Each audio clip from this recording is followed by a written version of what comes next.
વડોદરાના વાઘોડિયામાં 15 વર્ષીય સગીરા પર દુષ્કર્મનો મામલો સામે આવ્યો છે। સગીરા ઊંઘી રહી હતી અને ત્યારે અંધારાનો લાભ લઈને તેનું મોઢું દબાવી દુષ્કર્મ આચર્યું હતું। તો નરાધમે ઉત્તરાયણ માટે દોરો રંગવા કર્યું હતું રાત્રિ રોકાણ અને સગીરા ઉદાસ રહેતા ઘટનાનો ખુલાસો થયો હતો, જે બાદ પરિવારે પોલીસ ફરિયાદ નોંધાવી।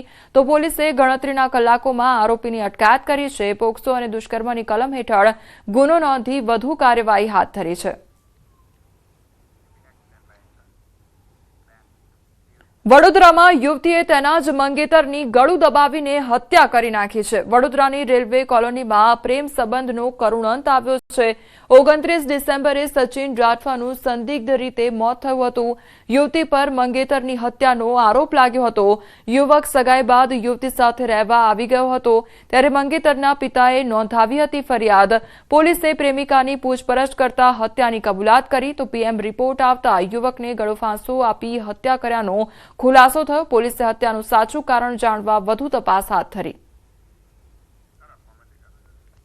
તો મંગેતરની હત્યા નિપજાવી દેવાનો આ મામલો સામે આવ્યો છે, જ્યાં યુવતી દ્વારા જ પોતાના મંગેતરની હત્યા કરી કાઢવામાં આવે છે। ગળું દબાવીને ત્યારબાદ હત્યાનો પ્રયાસ હાથ ધરવામાં આવ્યો હતો અને પોલીસ દ્વારા પણ વધુ તપાસ હાથ ધરવામાં આવી છે અને પીએમ રિપોર્ટ આવતા યુવકને ગળે ફાંસો આપી હત્યા કર્યાનો ખુલાસો થયો હતો અને ત્યારબાદ કબૂલાત કરવામાં આવી હતી। તો પોલીસે હત્યાનું સાચું કારણ જાણવા માટે વધુ તપાસ હાથ ધરી છે। તો પ્રેમિકાની પૂછપરછ કરવામાં આવી હતી અને ત્યારબાદ હત્યાની તેના દ્વારા કબૂલાત પણ કરવામાં આવી હતી। આ તરફ જે યુવક છે તે યુવક આ યુવતી સાથે જ રહેવા માટે આવી ગયો હતો અને ત્યારબાદ આખી ઘટના સર્જાઈ હતી। રાજસ્થાનમાં ગુજરાતી પરિવારને અકસ્માત નડ્યો અને જોધપુરના ઓસિયામાં સર્જાયો અકસ્માત, ત્યારે કાર ડિવાઈડર સાથે અથડાતા અકસ્માત સર્જાયો। વડોદરાના એક જ પરિવારના 6 સભ્યો ઘાયલ થયા હોવાનો મામલો સામે આવ્યો છે। તો રાજસ્થાન પાસે અકસ્માત સર્જાયો હોવાની ઘટના સામે આવી છે કે જ્યાં ગુજરાતી પરિવારને આ અકસ્માત નડ્યો છે। જોધપુરના ઓસિયામાં અકસ્માત સર્જાયો તો કાર ડિવાઈડર સાથે અથડાતા અકસ્માત સર્જાયો હતો અને વડોદરાના એક જ પરિવારના જે 6 સભ્યો છે તે ઘાયલ થયા હોવાનો મામલો સામે આવ્યો છે। આ તરફ અરવલ્લી મેઘરજ નજીક હિટ એન્ડ રનની ઘટના સામે આવી છે। અજાણ્યા વાહનની ટક્કરે એકનું મોત નીપજ્યું છે। કુડોલ ઘાટા રોડ પર ઘટના બની છે, ત્યારે શણગાલથી કુડોલ તરફ જતા રોડ પર કુડોલ ઘાટા ગામની સીમમાં અકસ્માત સર્જાયો। અજાણ્યા વાહન ચાલકે પૂર ઝડપે અને બેદરકારીપૂર્વક વાહન હંકારતા કોલુંદ્રા ગામના વ્યક્તિનું મોત નીપજ્યું છે। અકસ્માત બાદ વાહન ચાલક વાહન લઈને ત્યાંથી ફરાર થઈ ગયો છે। તો ટીંટોઈ પોલીસે હિટ એન્ડ રનનો ગુનો નોંધીને વધુ તપાસ શરૂ કરી છે।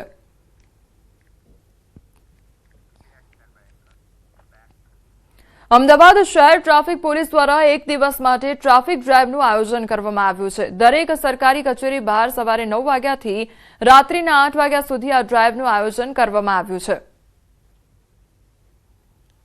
અમદાવાદ શહેર ટ્રાફિક દ્વારા સરકારી કચેરીઓની બહાર એક દિવસ માટે ટ્રાફિક ડ્રાઈવનું આયોજન કરવામાં આવ્યું છે। આપ દ્રશ્યમાં જોઈ શકો છો, અમદાવાદ શહેર પોલીસ કમિશનર કચેરી ખાતે ટ્રાફિક પોલીસના જવાનો હાજર રહીને જે પણ સરકારી કર્મચારી અથવા તો અન્ય કોઈ વ્યક્તિ અહીં જે કચેરીમાં આવે છે અને તેણે ટ્રાફિકના નિયમનનો ભંગ કર્યો છે તો તેને કાયદેસર દંડ આપવાની જે કાર્યવાહી છે તે ટ્રાફિક પોલીસ દ્વારા કરવામાં આવી છે। મહત્વની વાત કરીએ તો હેલ્મેટ ન પહેર્યું હોય, ગાડીઓમાં બ્લેક ફિલ્મ લગાવી હોય અથવા તો નંબર પ્લેટ સાથે ચીડા કર્યા હોય અથવા તો નંબર પ્લેટ ન હોય તેવા જે વાહન ચાલકો છે તેઓની સામે દંડાત્મક કાર્યવાહી કરવામાં આવી રહી છે। પ્રાથમિક આરોગ્ય કેન્દ્ર ઉદ્ઘાટનના વાકે ધૂળ ખાતી હાલતમાં, ત્યારે જૂનાગઢના ખલીલપુરમાં જોશીપુરા વિસ્તારમાં પ્રજાજનો માટે તંત્રએ પ્રાથમિક આરોગ્ય કેન્દ્ર તો બનાવાયું, પરંતુ ઉદ્ઘાટનના વાંકે લોકો માટે ખુલ્લું ન મુકાતા ધૂળ ખાઈ રહ્યું છે। આ આરોગ્ય કેન્દ્ર છેલ્લા 6 મહિનાથી બનીને તૈયાર છે, પરંતુ હજી સુધી નાગરિકો માટે ખુલ્લું ન મુકાતા સ્થાનિકોમાં રોષ જોવા મળ્યો છે। 40,000થી વધારેની નાગરિકોને આરોગ્ય કેન્દ્રના વાંકે મુશ્કેલી પડી રહી છે। અમારા વિસ્તારમાં જે નવી હોસ્પિટલ બની છે એ બહુ સારું કામ છે, પણ ચાલુ થઈ નથી। હજી 4-6 મહિના ત્યાં બની ગઈ છે, ત્યારે અમારે અહીંથી દૂર જવું પડે છે અને અમારા જે અવસ્થા પ્રમાણે માણસો છે અને રિક્ષા બાંધી આ તે જવું પડે છે। તો વહેલી ચાલુ થાય એવી અમારી વિનંતી। તો વહેલી તકે આ હોસ્પિટલ ચાલુ થાય અને આ રાજકારણને મૂકી એક બાજુ અને લોકોની સેવા કરવાનું વિચારે સરકાર, તો આ અમારા વિસ્તારના જોશીપુરા ઝાંઝેડા રોડ વિસ્તારના બધાય દર્દીઓને ધક્કા ખાવા માટે અને અહીંયા નજીક આ બધી અદ્યતન સુવિધા મળી છે. તો સમગ્ર મામલે વિપક્ષી નેતાએ સવાલ ઉઠાવ્યો છે કે 6 મહિનાથી તૈયાર થયેલા પ્રાથમિક આરોગ્ય કેન્દ્રનું ઉદ્ઘાટન શા માટે નથી થઈ રહ્યું? શું તંત્ર મોટા નેતા આવીને ઉદ્ઘાટન કરશે તેવી રાહ જોઈને બેસી રહ્યું છે? તો બીજી તરફ મનપા કમિશનરે ખુલાસો કર્યો કે હજુ ઇલેક્ટ્રિક અને ફાયરનું કામ બાકી છે, જેથી આરોગ્ય કેન્દ્રને કાર્યરત કરવામાં આવ્યું નથી.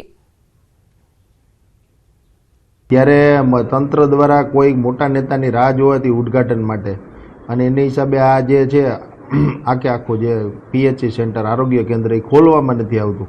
મહાનગરપાલિકા અન્ય જગ્યાએ જે પીએચસી સેન્ટર નાનું છે એના ભાડા ચૂકવી અને ત્યાં અત્યારે ભાડું ચૂકવીને ત્યાં સાંકળમાં જે અત્યારે દર્દીઓને તકલીફો પડે છે એ તાત્કાલિક એનું જો આ પીએચસી સેન્ટર ચાલુ થાય તો નિવારણ થાય એમ છે.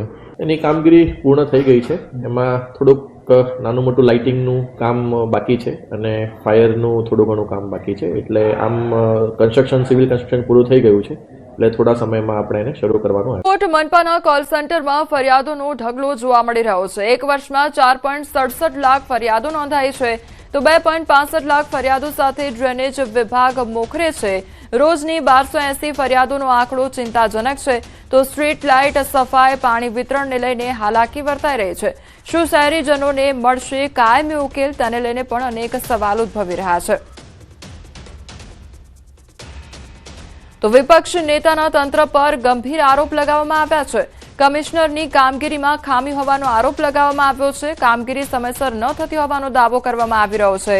તંત્ર ડ્રેનેજ સમસ્યાનો ઉકેલ ક્યારે લાવશે તે પણ સવાલ ઉદ્ભવી રહ્યો છે. આટલી ફરિયાદોનો નિકાલ માટે મારે રાજકોટ મહાનગરપાલિકાના કમિશનરને સીધું પૂછવું છે કે 4,34,000 જેવી ફરિયાદો જો આવતી હોય એ બતાવે છે ક્યાંક ને ક્યાંક તમારી ખામી છે, ક્યાંક ને ક્યાંક તમારી કામગીરી કરવાની સિસ્ટમ ખોટી છે અથવા કામગીરી સમયસર થતી નથી. અમદાવાદમાં યુવકની હત્યાનો મામલો સામે આવ્યો છે. પોલીસે 6 આરોપીઓની ધરપકડ કરી છે. તો મિત્રની હત્યાનો બદલો લેવા માટે ખૂની ખેલ ખેલાઈ ગયો છે. યુવક પર ચપ્પુ વડે કરાયો હતો હુમલો, ત્યારે યુવકનું સારવાર દરમિયાન મોત નીપજ્યું હતું. એણે જે મર્ડર કરેલું હતું, આરોપી જે છે અત્યારે વિશાલ ગોરખ, એના મિત્રનું મર્ડર કરેલું હતું અને વિશાલ ગોરખના માતાને પણ જે તે સમયે એણે મારામારી કરેલ હતી. એ વાતની અદાવત રાખી અને વિશાલ ગોરખ વાગે ચપ્પુથી મરણજનાર ઉપર હુમલો કર્યો હતો અને સારવાર દરમિયાન એનું મૃત્યુ થયું હતું. માંડવી ધર્માંતરણ કૌભાંડમાં વધુ એક શિક્ષકની ધરપકડ કરવામાં આવી છે. ધર્માંતરણ માટે આવતા ફંડનો હિસાબ રાખતો હોવાનો ઘટસ્ફોટ થયો છે. તો રામજી ચૌધરીનું રહસ્ય સચિવ તરીકે ઓળખાતો કોનું ધર્માંતરણ કોની પાસે કરાવવું તેની જવાબદારી સંભાળતો હતો. ખ્રિસ્તી કાર્યક્રમમાં રાકેશ વસાવાની મુખ્ય ભૂમિકા રહી. 20 લોકોના ધર્માંતરણ મુદ્દે રાકેશ વસાવાની સંડોવણી ખુલી છે. રાકેશ વસાવા 5 દિવસના રિમાન્ડ પર છે. નગરમાં 1.87 કરોડની છેતરપિંડી કરનાર ગેંગનો પર્દાફાશ થયો છે. નકલી ટ્રેડિંગ કંપની દ્વારા રોકાણના બહાને ઠગાઈ કરતા શખ્સની પોલીસે ધરપકડ કરી છે. આરોપી નકલી ટ્રેડિંગ કંપની દ્વારા રોકાણના બહાને લોકો સાથે કરતો હતો છેતરપિંડી. કંપની મારફતે અલગ અલગ સ્કીમમાં ઇન્વેસ્ટમેન્ટ કરી ટ્રેડિંગ પર મોટું પ્રોફિટ મેળવવાની લાલચ આપવામાં આવતી હતી અને આસામીને વિશ્વાસમાં લઈને ઇન્વેસ્ટમેન્ટના બહાના હેઠળ જુદા જુદા બેંકના ટ્રેડિંગ ફર્મમાં એકાઉન્ટમાં ટ્રાન્સફર કરાવી લીધા હતા. ત્યારે પોલીસે ફરિયાદના આધારે કાર્યવાહી હાથ ધરી છે. ફરિયાદીના પૈસા ઇન્વેસ્ટ કરાવડાવી અને વર્ચ્યુઅલ પ્રોફિટ બતાવી ફરિયાદી પાસેથી અલગ અલગ સમયે કુલ 1,87,44,407 રૂપિયા પોતાના એકાઉન્ટમાં લીધેલા હતા. જે બાબતની ફરિયાદ અગાઉ સાયબરક્રાઇમ પોલીસ સ્ટેશન જામનગર ખાતે લેવામાં આવેલી હતી અને અગાઉ એમાં આરોપી અટક કરવામાં આવી હતી, જેમાં વધુ એક આરોપીને મહારાષ્ટ્રના પુણે ખાતેથી અટક કરવામાં આવેલો છે. જૂનાગઢમાં ગિરનારની સીડી પરથી પડી જતા યાત્રિકનું મોત નીપજ્યું હોવાનો મામલો સામે આવ્યો છે. 2500 પગથિયાથી નીચે પડ્યા આધેડ અને પગથિયા પર બેસવા જતા આધેડ ખીણમાં પડ્યા હતા. 45 વર્ષીય મૃતક આશીષ દોશી અમદાવાદના રહેવાસી હોવાનું સામે આવ્યું છે. તો આધેડને ડોલીવાળાઓએ ખીણમાંથી બહાર કાઢ્યા. મૃતદેહને સિવિલ હોસ્પિટલ ખસેડી પોલીસે વધુ તપાસ હાથ ધરી છે. તો ગિરનારની સીડી પરથી જે યાત્રિક છે તેમનું પડી જવાથી મોત નીપજવાનો આ મામલો સામે આવ્યો છે. તો જે ત્યાં આગળ સ્થાનિક લોકો હતા તેમના દ્વારા જે મૃતદેહ છે તે બહાર કાઢવામાં આવ્યો હતો અને ત્યારબાદ હવે મૃતદેહને સિવિલ હોસ્પિટલ ખાતે ખસેડવામાં આવ્યો છે. તો આ એક કરુણ ઘટના સામે આવી છે કે જે અમદાવાદના રહેવાસી ગિરનાર દર્શન કરવા માટે ગયા હતા, પરંતુ તે પહેલા જ તેમને મોત ભેટ્યું છે અને તે પ્રકારની આ ઘટના સામે આવી છે કે આ દ્રશ્યો પણ સામે આવ્યા છે કે જ્યાં જોડીમાં લઈ જતા જે લોકો છે તે જોવા મળી રહ્યા છે.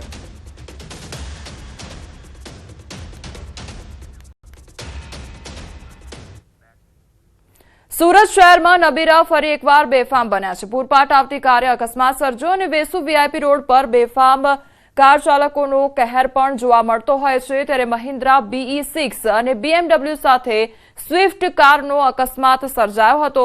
150 થી વધુની સ્પીડે કાર હંકારી અકસ્માત સર્જાયો હતો. અકસ્માત એટલો ભયાનક હતો કે મનપાના 3 જેટલા લાઇટ પોલ પણ ઉખડી ગયા હતા. સ્વિફ્ટ કારમાં બેઠેલી મહિલા પણ ઇજાગ્રસ્ત થઈ છે. ઇજાગ્રસ્ત મહિલાને હોસ્પિટલ ખસેડવામાં આવ્યા. તો કાર ચાલક મંથન પટેલે પહેલા અકસ્માત સર્જ્યો હોવાની વાત પણ સામે આવી છે. વીઆઈપી રોડ ફાયર સ્ટેશન 3 રસ્તા પાસે એમની ગાડીને પાછળથી 2 ગાડીઓએ એક્સિડન્ટ કરેલો, જેમાં એક ગાડી હતી એ મહિન્દ્રા કંપનીની ઇલેક્ટ્રિક કાર જેનો રજિસ્ટ્રેશન નંબર હતો GJ05JT 6667 અને બીજી એક BMW કાર હતી જેનો રજિસ્ટ્રેશન નંબર હતો GJ05JT 1718. આ બંને ગાડીઓ વડે એક્સિડન્ટ થયેલાનું જણાવતા હોય તેમની ફરિયાદ લેવામાં આવેલી છે. 6C ઇલેક્ટ્રિક ગાડી હતી એનો ચાલક હતો મંથન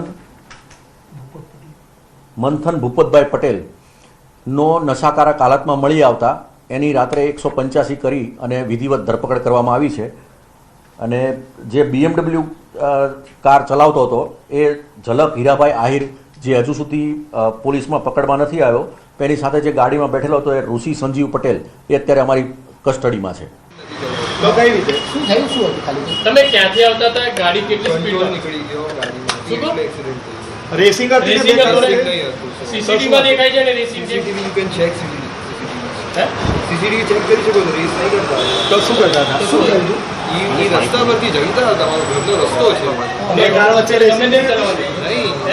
સુરતના વેસુ વિસ્તારમાં રસ્તા પર 150ની સ્પીડે દોડતી 2 ગાડીઓ અકસ્માત કર્યો હતો, જેમાં B6 ચલાવનાર મંથન પટેલની પોલીસે ધરપકડ કરી હતી. જોકે મંથન જોડે રેસ લગાવનાર BMWનો ડ્રાઈવર ફરાર થઈ ગયો હતો, પણ BMWમાં બાજુમાં બેસેલ ઋષિકેશ પટેલની પોલીસે અટકાયત કરી છે. ઋષિકેશની પૂછપરછમાં જાણવા મળ્યું હતું કે સુરતના VIP રોડ ખાતે આવેલા આ બિલ્ડિંગમાં જે BMW ચલાવનાર હતો તે યુવક અહીંયા રહે છે, જેને લઈને પોલીસ આ યુવકને શોધવા આવી હતી, પણ યુવક અત્યારે ઘરે નથી, જેને લઈને પોલીસ અહીંયાથી ખાલી હાથે પરત ફરી છે. ખાસ કરીને આ ઘટનામાં B6 ચલાવનાર મંથન પટેલની ધરપકડ કરવામાં આવી છે.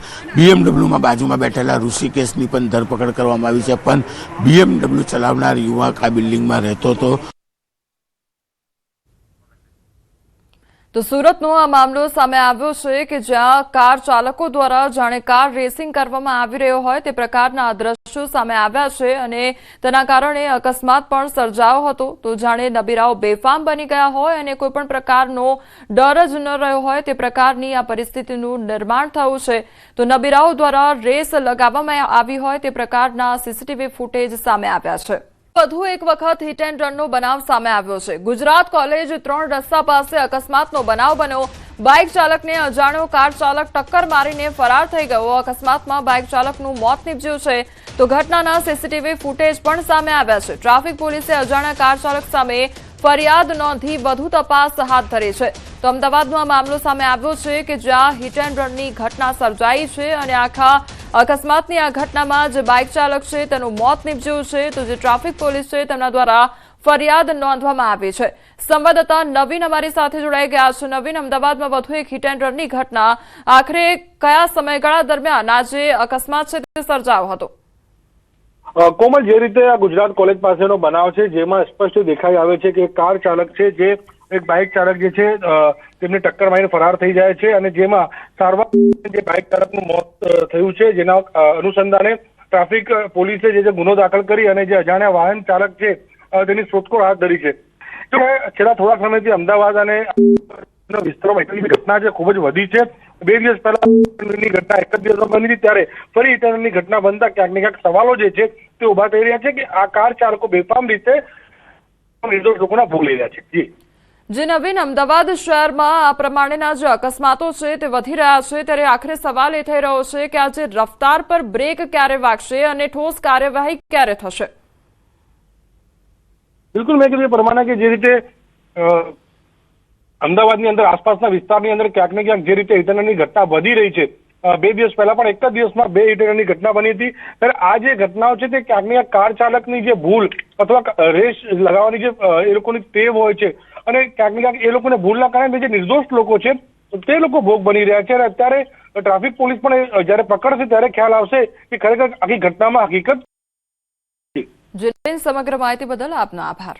બેવડી ઋતુના કારણે રોગચાળો વકરો છે, તો બેવડી ઋતુની અસર લોકોના સ્વાસ્થ્ય પર પડી રહી છે, જેના કારણે શરદી, ઉધરસ, વાયરલના કેસમાં વધારો થયો છે, તો શ્વાસ અને ફેફસાની બીમારી ધરાવતા લોકોની મુશ્કેલીમાં પણ વધારો થયો છે.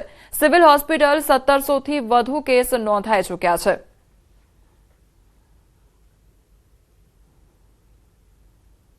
ડિસેમ્બરના ILIના એ 1723 છે. એની સામે જ્યારે નવેમ્બરમાં હતા એ અરાઉન્ડ 2270 જેટલા કેસ હતા, એટલે એની સામે અત્યારે ઘટાડો છે. પણ વાયરલ ઇન્ફેક્શન થતા હોય છે ઠંડીના કારણે, અને ઠંડીમાં ઘણીવાર એવું બને કે ઘણા નોન કેસ હોય, અસ્થમાના હોય કે જૂના કોઈ ફેફસાની બીમારીવાળા હોય તેમને શ્વાસની તકલીફ વધતી હોય, પણ ટ્રીટમેન્ટ આપવાથી ક્યોર થઈ જતા હોય છે. ઠંડી અંગે હવામાન વિભાગ દ્વારા આગાહી કરવામાં આવી છે. આગામી 7 દિવસ વાતાવરણ સૂકું રહેશે તે પ્રકારની આગાહી કરવામાં આવી છે. તો ઉત્તર પૂર્વથી તેમજ પૂર્વ તરફના પવનો ફૂંકાયા છે. આગામી 24 કલાક તાપમાન યથાવત રહેશે. 24 કલાક બાદ 2 થી 3 ડિગ્રી તાપમાન વધશે. લઘુત્તમ તાપમાન સામાન્ય કરતાં ઊંચું નોંધાયું છે.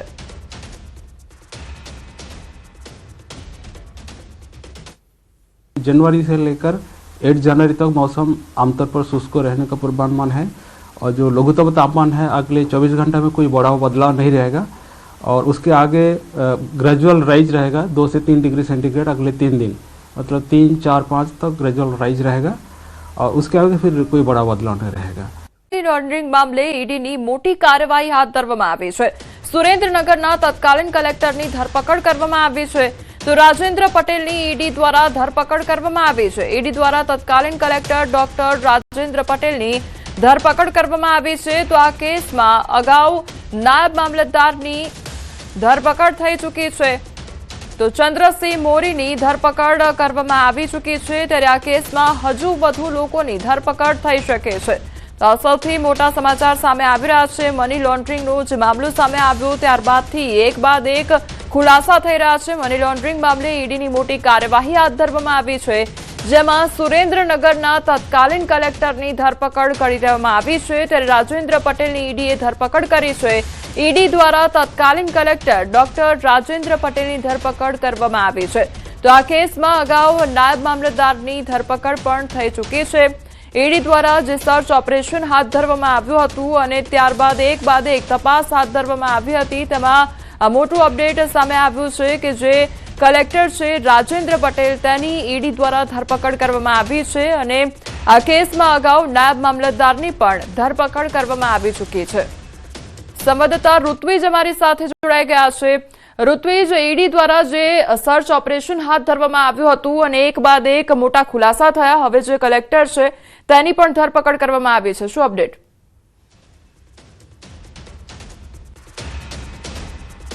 કોમલ, વાત કરીએ તો ગઈકાલે ફરી એક વખત ઈડી છે તે સક્રિય થઈ હતી અને ગઈકાલે સુરેન્દ્રનગરની અંદર તપાસ શરૂ કરી હતી, અને ત્યારબાદ જે તત્કાલીન કલેક્ટર છે તેને લઈને જે ઈડીની ટીમ છે તેણે પૂછપરછ હાથ ધરી હતી.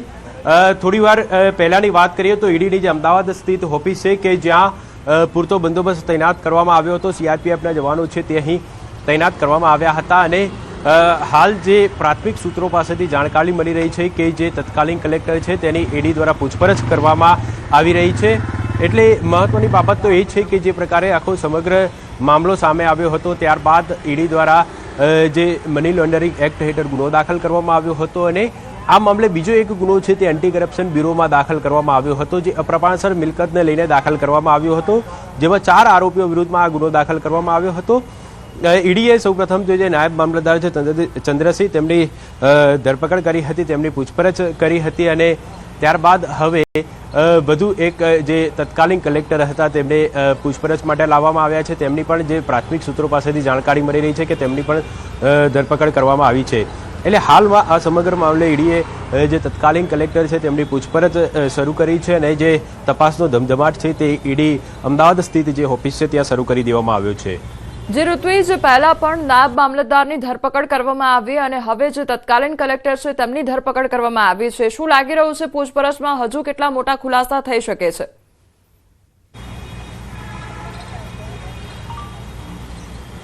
જી ચોક્કસથી કોમલ, કારણ કે જે રીતે ઈડી દ્વારા અલગ અલગ જગ્યાઓ પર સર્ચ કરવામાં આવ્યું હતું અને કેટલાક મહત્વના દસ્તાવેજ છે તે તેમના હાથે લાગ્યા હતા, જેમાં અનેક એન્ટ્રીઓ હતી, જે જમીનના એનએ બાબતની એન્ટ્રીઓ હતી તે પણ તેમના હાથે લાગી હતી. એટલે આ જે ઈડી છે તેમના દ્વારા આ જે દસ્તાવેજો છે તેની તપાસ કરવામાં આવી રહી છે અને તપાસ કર્યા બાદ આગળની જેમ બને તેમ જે આરોપીઓ છે તેઓની પૂછપરછ કરવામાં આવી રહી છે. આપ જોઈ શકો છો હાલમાં ઈડીની ટીમો છે તે અહીંથી જે ઈડી સ્થિત ઓફિસ છે ત્યાંથી નીકળી રહી છે. જોઈ શકાય છે આપ દ્રશ્યની અંદર હાલ ઈડીની ટીમ છે તે તત્કાલીન કલેક્ટરને લઈને અહીં અમદાવાદ સ્થિત ઓફિસ છે ત્યાંથી નીકળી છે. જોઈ શકો છો આપ દ્રશ્યની અંદર આ જે દ્રશ્યો છે તે અમદાવાદ સ્થિત ઈડીની ઓફિસના આ દ્રશ્યો છે. જોઈ શકો છો આપ જે ઈડીની ટીમ છે તે અહીંથી હાલ રવાના થઈ છે, પૂરતા બંદોબસ્ત સાથે રવાના થઈ છે અને જોઈ શકાય છે જે અમદાવાદ સ્થિત ઓફિસ છે ત્યાં બંદોબસ્ત પણ જોવા મળી રહ્યો છે. પોતે જ પોતાનો જે ચહેરો છે તે છુપાવી રહ્યા છે કેમેરાથી, પરંતુ હાલ ઈડીની ટીમ અહીંથી રવાના થઈ રહી છે. જે રીતે સમગ્ર મામલે ગઈકાલ મોડી રાત્રે ઈડીએ તપાસ શરૂ કરી હતી, સુરેન્દ્રનગરની અંદર તપાસ કર્યા બાદ ઈડીની ટીમ છે તે આ તત્કાલીન કલેક્ટર છે તેને લઈને અમદાવાદ સ્થિત ઓફિસ ખાતે પહોંચી હતી થોડી વાર પહેલા, એટલે લગભગ 1 કલાક સુધી તેમને અહીં રાખવામાં આવ્યા હતા અને ત્યારબાદ હવે આપ જોઈ શકો છો અહીંથી ઈડીની ટીમ છે તે રવાના થઈ ચૂકી છે. જી ઋત્વિજ, અત્યારે જે પ્રકારના દ્રશ્યો સામે આવી રહ્યા છે એટલે પૂછપરછ પણ કરવામાં આવી અને ત્યારબાદ હવે રવાના થઈ રહ્યા છે. શું લાગી રહ્યું છે કે હજુ કેટલા નામો ખુલી શકે છે?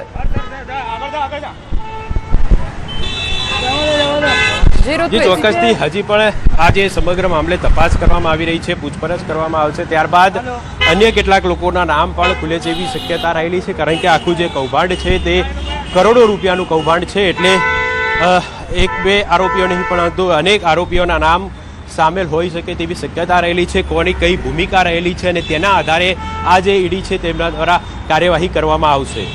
જે ઋત્વિજ, સમગ્ર માહિતી બદલ આપનો આભાર. તો અત્યારે જે પ્રકારના દ્રશ્યો સામે આવી રહ્યા છે, ઈડી દ્વારા એક તરફ પૂછપરછ હાથ ધરવામાં આવી રહી છે, પહેલા નાયબ મામલતદાર જે હતા તેમની ધરપકડ કરવામાં આવી અને ત્યારબાદ જે અત્યારે તત્કાલીન કલેક્ટર છે તેમની પણ ધરપકડ કરવામાં આવી. આ એ દ્રશ્યો છે કે જ્યાં તત્કાલીન કલેક્ટરને ઈડી ઓફિસે લાવવામાં આવ્યા હતા, અમદાવાદ સ્થિત જે ઈડી ઓફિસ છે ત્યાં આગળ લાવવામાં આવ્યા, ત્યાં આગળ તેમની પૂછપરછ કરવામાં આવી અને ત્યારબાદ હવે ઈડીની જે ટીમ છે તે તેમની સાથે રવાના થઈ છે.